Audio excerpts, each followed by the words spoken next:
Por que todos nós compartilhamos e somos manipulados por fake news? Meu nome é Carmen Domingues, sou cientista de dados e hoje a gente vai tentar entender por que a gente acaba compartilhando fake news e como é que elas acabam manipulando a gente. Você sabia que as notícias falsas, ou as famosas fake news, são compartilhadas muito mais que as notícias verídicas? E quando eu digo que elas são mais compartilhadas, não é pouco não, tá? Pesquisadores do MIT analisaram reposts no Twitter e concluíram que notícias falsas têm 70% mais de chance de serem retweetadas. E tem mais, muito mais na verdade. O topo 1% das fake news que eles analisaram se difundiram para entre 1.000 e 100 mil pessoas, enquanto as notícias verídicas raramente se espalhavam para mais de 1.000 pessoas. Ou seja, as fake news alcançaram muito mais gente. E eles acreditam que o fator novidade das notícias, no caso das fake, e as reações emocionais das pessoas a elas podem ser responsáveis por essa diferença. Lembra que eu estava falando outro dia sobre por que compartilhamos conteúdos, polarização, etc? Se você ainda não viu, vou deixar o link para esses vídeos aqui no card para você assistir depois desse daqui. Se você já estava impressionado, não acaba por aí. As notícias verdadeiras demoraram 6 vezes mais para atingir o mesmo número de pessoas do que as fake news. Ou seja, elas também alcançam o mesmo número de pessoas muito mais rápido do que notícias verídicas. Sabe aquelas cascatas ou aqueles fios de retweets? Os fake news chegavam a uma profundidade de 10 retweets 20 vezes mais rápido do que as verídicas. Ou seja, as fake news alcançam muito mais pessoas muito mais rápido e as pessoas engajam muito mais com elas. De novo, a gente volta no ponto do engajamento lá do outro vídeo. Mas já que estamos falando de novidade, não, esse estudo não é novo. Ele é de 2018. Ah, Carmen, mas por que você está falando sobre ele só agora? Por alguns motivos. 1, esse canal ainda existia em 2018 e eu ainda não aprendi como voltar no tempo. 2, porque uma das conclusões deles é que esse fenômeno era mais significativo para as fake news sobre política do que sobre outros assuntos. E estamos em período eleitoral, então é particularmente relevante no momento, né? E 3, porque eu sou consultora e consultores trabalham com listas de 3 ou 5 pontos. Tô brincando. Mas também porque é importante salientar que essa informação não é novidade para as empresas de tecnologia, para políticos, para estrategistas e afins. Ou seja, essa enxurrada de fake news que a gente tem visto nos últimos anos não é exatamente nem surpresa nem à toa. Se ela está acontecendo, pelo menos parte dela é intencional. Vários estudos foram feitos desde esse de 2018, que corroboram o resultado dele. E um deles, inclusive, mostra que pessoas acima de 65 anos tendem a compartilhar mais fake news, independente de gênero, raça, condição social ou filiação política. Os pesquisadores sugerem que isso pode ser devido a vários fatores, inclusive talvez uma menor familiaridade com as ferramentas digitais por parte da população mais velha. Mas são necessários mais estudos para poder confirmar o motivo dessa diferença. Mas o quarto motivo, saí aqui dos 3 pontos de consultoria, mas um dos motivos para eu trazer esses estudos aqui agora é para te dizer que você também provavelmente já compartilhou pelo menos alguma fake news em algum momento. Ah, Carmen, óbvio que não, né? Eu sou uma pessoa consciente. Gente, acontece. Eu também provavelmente já compartilhei. Aquela hora que a gente vê uma notícia, ela confirma uma suspeita que a gente já tinha ou tá alinhado com o que a gente acredita. Às vezes vem de uma pessoa que a gente confia e imagina que tenha verificado antes de compartilhar, seja um amigo, um familiar, um influenciador, enfim. Aí você tá cansado, meio sem saco mesmo de verificar e tal. Aí você pega e repassa. Acontece com todo mundo. É aquele clássico momento. Quem nunca fez que atira a primeira pedra, né? O que nos leva a um outro tema. Se você não caiu numa fake news, ela não foi feita pra você. Por exemplo, se eu vejo uma notícia alegando que pessoas que tomam a vacina estão sendo implantadas com um chip, ou pior, estão virando jacaré, eu vou dar uma risada, como se fosse uma matéria do sensacionalista, e vou seguir minha vida, porque eu não vou dar palco pra maluco, né? Aliás, a gente pode falar mais sobre isso de dar palco pra maluco, interagir ou não com trolls, essas coisas. Me diz aí nos comentários se você quer um vídeo só sobre isso. Mas voltando aqui a outro ponto, se a notícia não for uma matéria sensacionalista ou algum outro veículo de sátira, aí a minha risada vai ser de nervoso mesmo, tipo, rir pra não chorar. Mas isso é porque eu tenho conhecimento técnico e entendo o processo científico suficiente para saber que essas coisas são impossíveis. Se eu achar que a pessoa que compartilhou aquilo ou outra notícia qualquer que eu sei que é fake, talvez não tenha esse conhecimento, ou talvez tenha compartilhado sem querer ou sem verificar antes, eu posso explicar o porquê de não ser verdade, etc. Mas sempre tomando cuidado para, na tentativa de desmentir uma fake news, não acabar dando mais ibope e engajamento para ela e fazendo ela crescer ainda mais aos olhos da plataforma. De novo, a gente pode falar mais sobre esse assunto em outro vídeo, só comenta aqui. Mas o ponto aqui é, se a fake news é sobre algo que é muito diferente do que você acredita, é bem menos provável que você caia nela.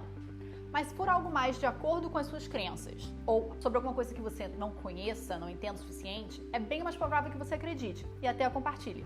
Por exemplo, se for uma fake news dizendo que alguém que eu já não gosto foi babaca, é bem mais provável que eu acredite naquilo. E poderia até compartilhar com alguém naquela de, tá vendo? Eu sabia que essa pessoa era babaca. Mas pode ser uma fake news, talvez não tenha acontecido nada daquilo ali. E se eu for atrás depois e descobrir que não era nada daquilo, eu já vou ter difamado alguém e ajudado a espalhar aquela fake news sobre uma pessoa. E já vai ser tarde. Percebe como todos nós estamos suscetíveis a isso? E a gente pode pensar sobre as nossas motivações para compartilhar alguma fake news, mesmo sem saber que é fake. Às vezes é uma questão de autovalidação ou por viés de confirmação, como poderia ser no exemplo que eu dei da pessoa que não foi babaca. Ou pode até ser também para mostrar o que está acontecendo por aí, seja para mostrar status ou pertencimento, do tipo, olha que absurdo que esse povo acredita, que a vacina transforma pessoas em jacarés, que idiota. Para se colocar no grupo das pessoas inteligentes e instruídas, ou pode até ser com uma boa intenção, do tipo, pessoal, isso não existe, não caiam fake news. Mas você ainda assim está compartilhando a fake news, ou new. Enfim, pode ser por vários motivos, como conversamos no outro vídeo. Mas por que a gente tem visto tanta fake news ultimamente? E por que elas tomaram essa proporção tão grande? Primeiro que tudo, fake news não é novidade, gente. Fake news ou new é uma notícia falsa, ou uma boa fofoca, daquela que não é verdade, porque às vezes a fofoca é fofoca porque era para ser segredo e alguém descobriu, mas o acontecido ainda é verdade. E às vezes ela é inventada ou alterada mesmo. Em 1948, o Chicago Daily Tribune publicou na capa do jornal uma manchete que dizia que o Thomas Dewey tinha vencido Harry Truman nas eleições presidenciais nos Estados Unidos. Só que ele não tinha. Na verdade, ele perdeu. E feio. Foi basicamente um erro do jornal, mas ainda assim era uma fake news, uma notícia falsa. E obviamente essa não foi a única vez que algo assim aconteceu. Aqui no Brasil houve o caso da escola base, que teve consequências seríssimas a todos os envolvidos. Isso não acontece só em jornais.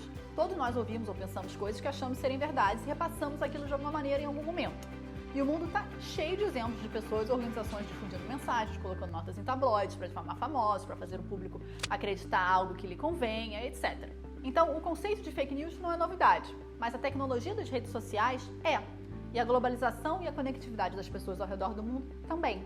A diferença de antigamente para hoje em dia é que, sei lá, na época do Império Romano, se o mensageiro comunicasse uma notícia falsa, propositalmente ou sem querer, ela poderia até ter um impacto significativo para uma população, mas a coisa seria muito mais limitada àquelas pessoas ali, talvez uma cidade ou um país. Se fosse algo muito significativo, poderia talvez começar uma guerra e tal, que seria obviamente impactante, mas provavelmente demoraria muito mais até chegar em pessoas suficientes ou no manda-chuva lá que teria que tomar essa decisão. E assim talvez ela tivesse tempo de ser desmentida. Mas agora não. As fake news agora estão alcançando muito mais pessoas, muito mais rápido e por isso tendo efeito potencialmente muito mais nocivo do que sentia antigamente.